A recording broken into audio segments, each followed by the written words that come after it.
Desafío al intelecto. Desafío a la ciencia, a la sabiduría y al conocimiento. La pregunta ¿es enemigo Dios de la ciencia? ¿Está en contra la fe en Cristo a la física? ¿Está en contra la fe a la química, a la matemática, a la filosofía o de pronto también a la biología? Bueno, en nuestra reflexión de hoy, Pablo se encuentra en Atenas. Sí, allí está pasando por la Acrópolis y de pronto también se encuentra con el Partenón. Y allí una estatua preciosa y muy grande, llena de marfil y oro, que personificaba la sabiduría. Sí, Palas Atenea. Allí, en este lugar también se encontraba muy cerca Zeus de Olimpia. Era la personificación también con respecto a la sabiduría.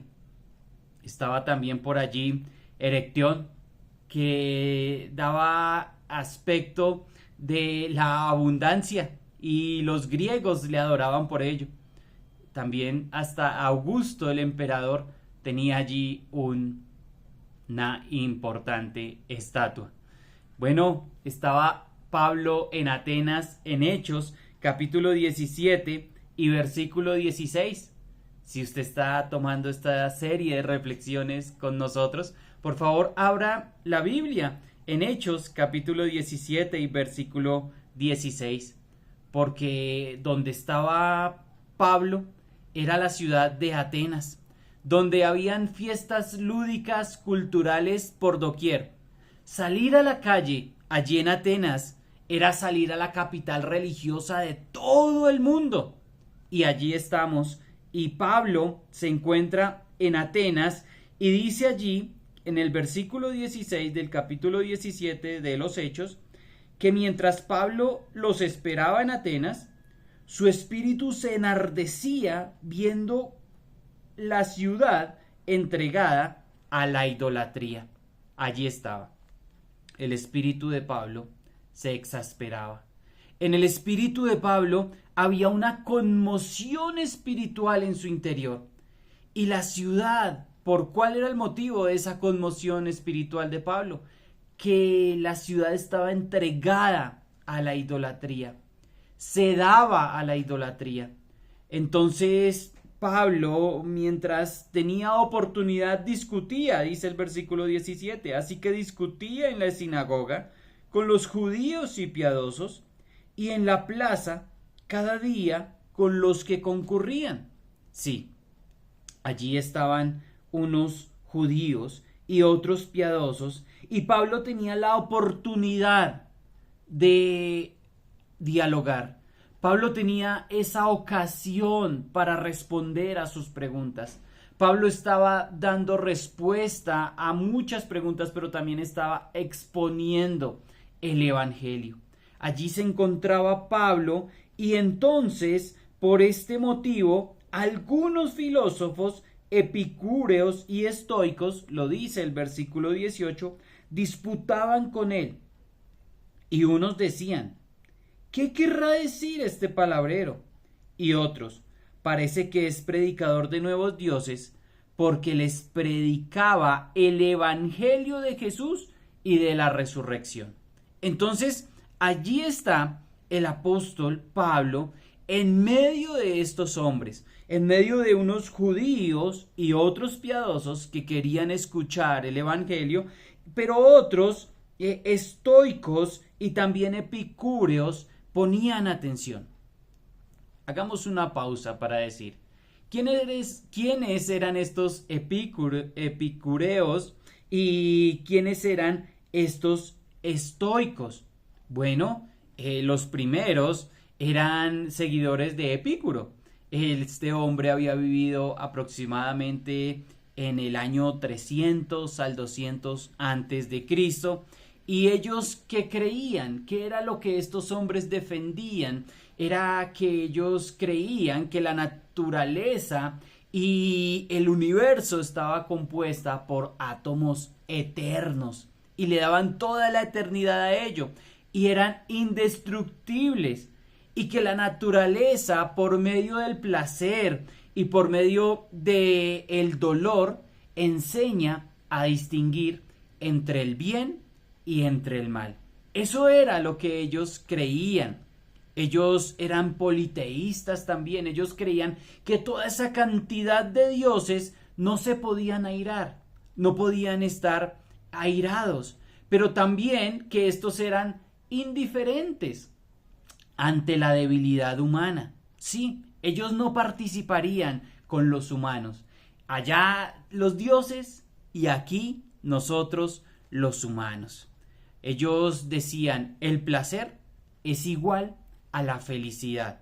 Por este motivo buscaban toda suerte de experiencias sexuales y sensuales. Y era la meta de su vida. Bueno, así eran los epicúreos. Pero por otro lado están los estoicos. Estos hombres eran seguidores de Zenón de Sitio. Y estos hombres eran como contemporáneos. Tanto Zenón como Epicuro eran contemporáneos, más o menos en los años 335 al 363 en el caso de Zenón, esto antes de Cristo, y en el caso de Epicuro del 342 al 270 antes de Cristo. Entonces, estos segundos, los estoicos, disputaban con él también, disputaban con Pablo. Entre los dos disputaban, siendo tan diferentes disputaban. Y solamente para que haga memoria su recuerdo, tanto fariseos como saduceos, también tan diferentes discutiendo con Jesús. Y estos segundos, los estoicos, estos sí eran más bien panteístas. Ellos hablaban de que el único Dios era el alma de todo el universo.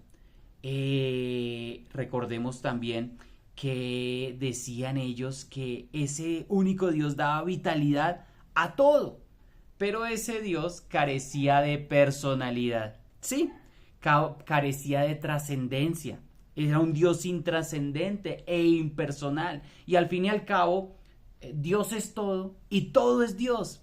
Entonces ahí ellos decían, trate de ser indiferente al placer, al dolor, muy diferente a los otros, ¿verdad? Y decían ellos, sean indiferentes al gozo. Y mientras usted más indiferente sea a eso, mientras usted más evite el placer, el dolor y el gozo, usted será superior a los demás. Y eso era lo que más que todo defendían ellos. Bueno, así es de que algunos filósofos de los epicúreos y de los estoicos disputaban con él, es decir, con Pablo, y unos decían, ¿qué querrá decir este palabrero? Esto es como decir, ¿qué querrá decir este charlatán?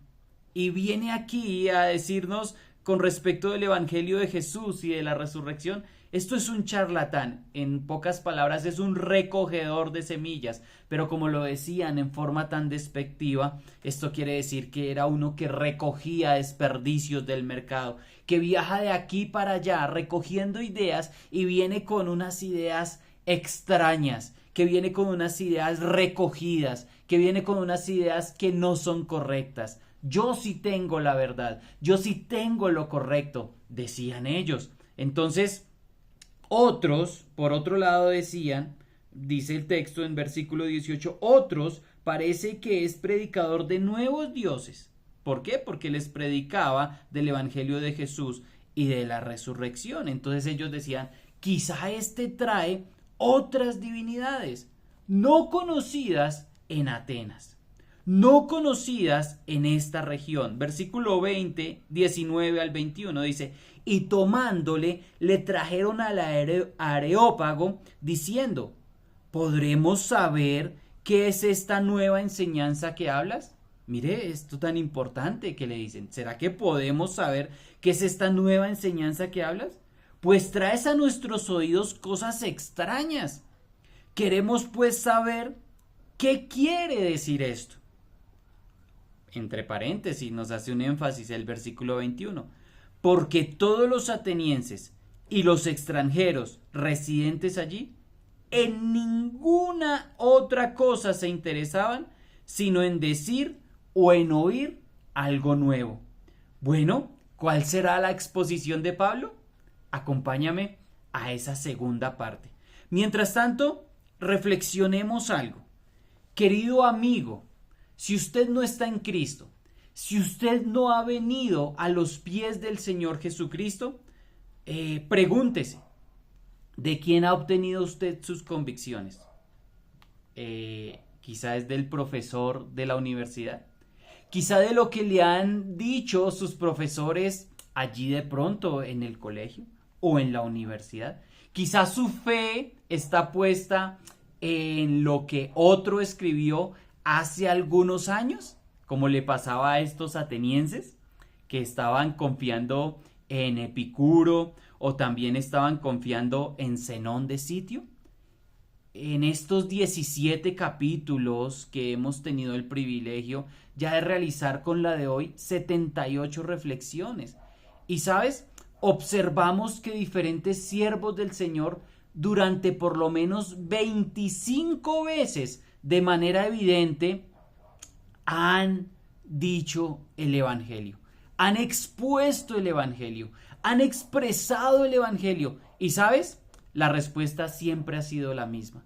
Por un lado, unos aceptan, otros rechazan. Por un lado, otros creen para salvación en el Señor Jesucristo y otros no lo creen. Por un lado están los resentidos, llenos de celos, de disputas, que hacen mal a los siervos de Dios al escuchar el Evangelio. Y por otro lado también están los que se burlan. Y otros, como estos, solamente quieren escuchar cosas nuevas. Cosas nuevas. Pues bien, vamos a conocer en nuestra próxima reflexión cuál fue la exposición de Pablo. Y por eso el título de esta reflexión, Desafío al intelecto. Y pregúntese, amigo, una vez más le repito, ¿de quién ha obtenido usted sus convicciones? ¿Cuáles son sus convicciones con respecto al Dios eterno? ¿Tiene usted convicciones con respecto a Dios? ¿Cree o rechaza a Dios usted? Bueno, esta es un importante momento para que usted pueda reflexionar en ello. Pero también, si usted es un hijo de Dios, ¿estaría preparado para presentar esta pregunta con respecto a su fe? ¿Podremos saber qué es esta nueva enseñanza que hablas? Si usted es llevado a algún lugar, se le podría preguntar, ¿esto? ¿Usted está dispuesto a presentar el Evangelio? ¿Está preparado para ello? ¿Usted tiene convicciones firmes y usted tiene herramientas firmes? Quiero dejarte hoy ya al final de esta reflexión con un buen material. El libro se llama Apologética Cristiana, la evidencia de Dios, de Antonio Cruz. Es excelente. Por favor, si usted es un creyente y lo puede agarrar, bueno, consíguelo y prepárate para presentar defensa con mansedumbre de lo que estamos hablando hoy. Desafío al intelecto, parte 1. Nos encontramos en nuestra próxima reflexión y que usted tenga un bendecido día. Buen día.